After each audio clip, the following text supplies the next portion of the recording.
Mambo ya murasi tukumuguka. Tunasema mtoto wote sub county commissioner na machief kama kuna mtoto ataonekana ikosa kwenda shule. Sio mambo ya murasi tukumuguka peke yake, hata mambo ya pombe, mambo ya dawa ya kulevya, au watoto wote wakamatwe, wazazi wakamatwe wapelekwe kotini, watoto waregeshwe kwa shule kwa sababu msingi ni ya kesho ni elimu ya kutosha, na ndio naona thimu ya leo ilikuwa ni mambo ya kuinvest katika elimu ya primary na secondary na university ndio tuweze kupata mambo ile nafaa.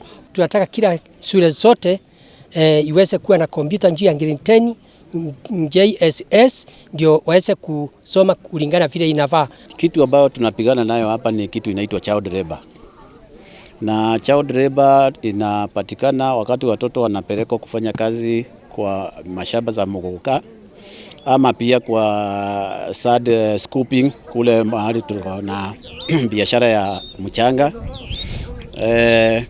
Kwa haya yote huwa tunasema kwa sababu tunahakikisha kuna 100% transition kila mtoto mpaka akue kwa shule, na mtu yoyote ambaye anapatia mtoto kama huyo kazi ambayo inamfanya asikue kwa shule, huyo mtu anafaa kushikwa na kupelekwa kotini kwa maneno ya child labor. Mambo ya pili ni maneno ya defilement.